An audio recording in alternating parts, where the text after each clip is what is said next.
How we doing, homies? I'll be reviewing the 6th of March Eastenders, but I'll be merging it with the 5th as I didn't do it yesterday because I was out. But I hope you guys are chill, vibes in, and we're gonna get started. And if you're feeling the vibe, make your woolly hat lean to the side. And if you're The episode started with Nicola feeling great about herself. I'm really unsure why. She knows the secret of Sharon sleeping with Grant, and obviously, because Teddy is the father of a 15-year-old son, she's trying to hold it as a blackmail tool so Zach don't say that he's actually Barney's father. It's just all a mess. I don't know why she's proud of herself, but yeah, she's proud that she has this secret. They just all like to sleep with each other and lie, honestly. So last episode, Sonia got a call that her baby Julia is finally able to come home from the hospital. So Bianca and Sonia are now preparing to go collect her. Honestly, but this baby is coming home to a bigger family than actually expected, as Linda's family is currently staying at Sonia's house due to the pub store being, teared apart, blown up, dead bodies and all that.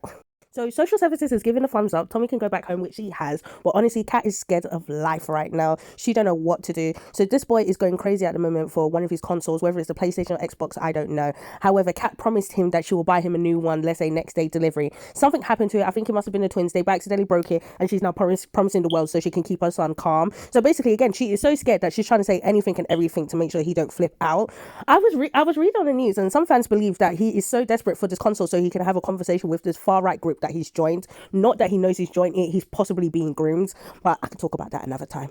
Here's Nicola feeling good about herself and Sharon being a mess and being paranoid as hell. So basically, Sharon went to go and visit to see Barney if he's okay, because as you know, the last review I done, he was in hospital. So she's just checking on him. Obviously, she knows that Barney knows that she cheated. Now, Nicola sits here and, with the chip on her shoulders, let Sharon know that she knows as well. And basically, I don't know, was this a classy, non-classy blackmail thing? I don't know. I don't understand. However, now Sharon knows, Nicola knows. Great, yippee.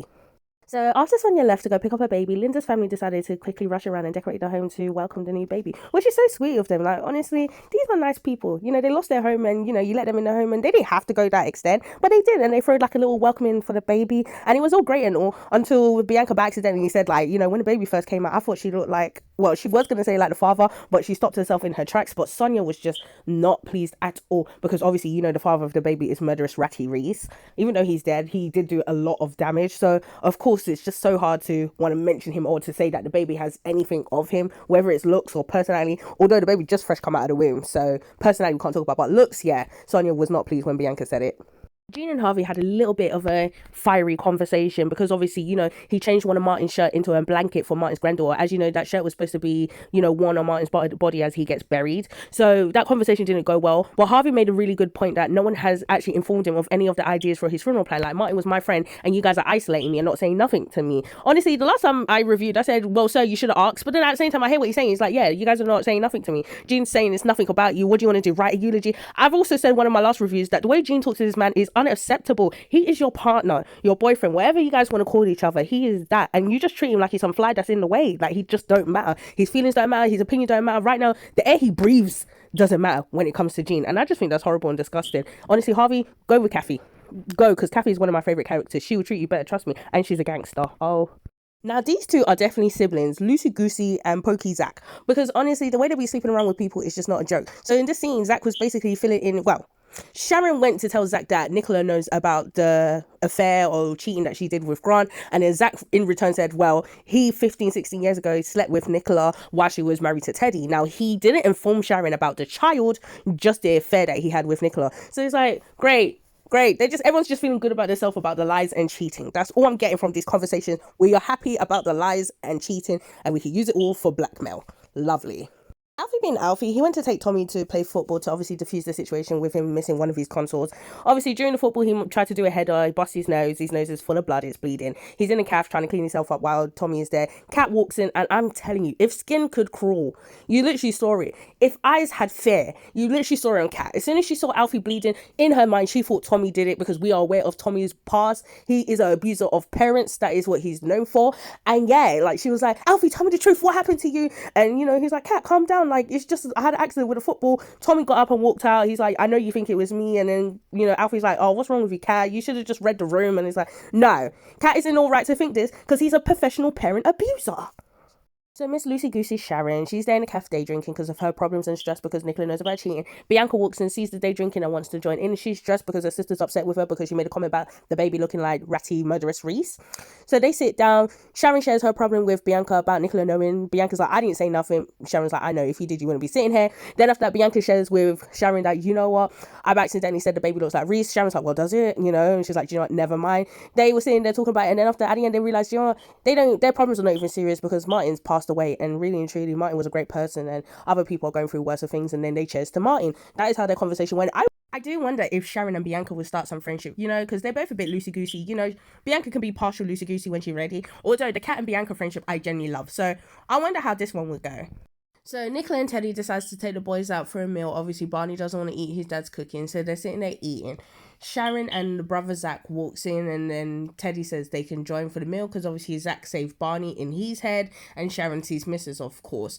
Honestly, this conversation was like a Mexican standoff / Chinese whisper kind of thing. They're just having a standoff, whispers and little snipey comments to each other because, okay, I'm going to do the table. Nicola knows that Sharon cheated on Teddy with Grant, but then Sharon also knows that Nicola slept with Zach 15 years ago when she was married to Teddy. It's just a mess. I can't keep up. Anyway, Zach made Nicola know that Sharon knows, and then now Nicola's chip on the shoulder she had this morning went away and fluttered like a butterfly. So now everyone is basically trying to stay quiet.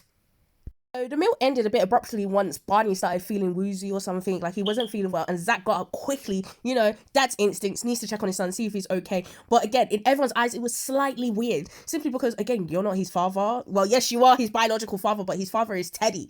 So you doing that was just weird, and then Nicholas looking scared in the eyes like, oh my god, she didn't know what she got herself into, admitting to Zach that he's actually the father. Because we know Zach is a good father. Now, even though he hasn't had a chance to fully be one, he would be a really great dad. So, we'll see. Scary Tommy is back.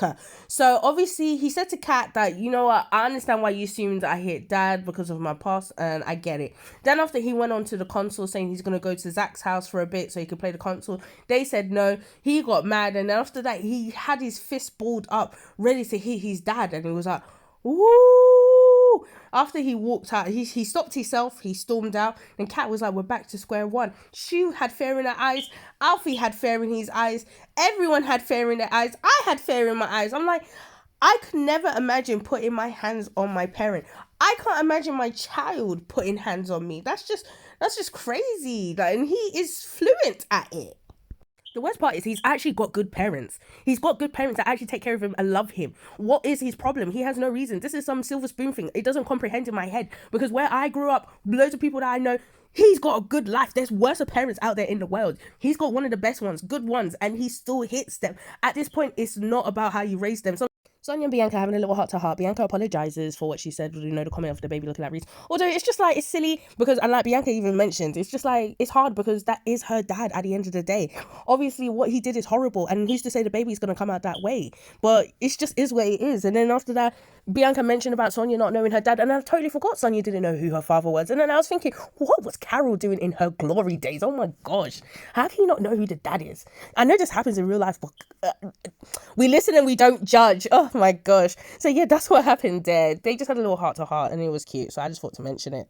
Zach has no chill, so he is knocking on Teddy's door to speak to Nicola. He came in looking like something from Men in Black, something from the Matrix. He told that woman, look, we're going to tell Barney I'm his father. He don't give two F's about Sharon. He don't give two F's about Teddy's feeling or Nicola's feeling. He said, I'm that boy's dad. He said, when I saw him in the restaurant and he was about to pass out, whatever it may be, I couldn't stand to see my son like that, so we're going to have to tell him. Nicola is now scared of her life. And this is how the episode ended.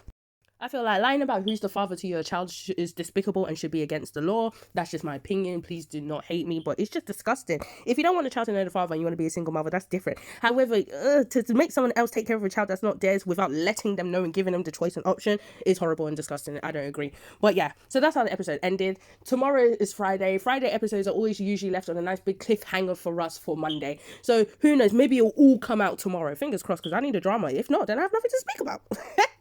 Anyway, my fellow homies, I am out and I'm going to mend this hangover. Bye.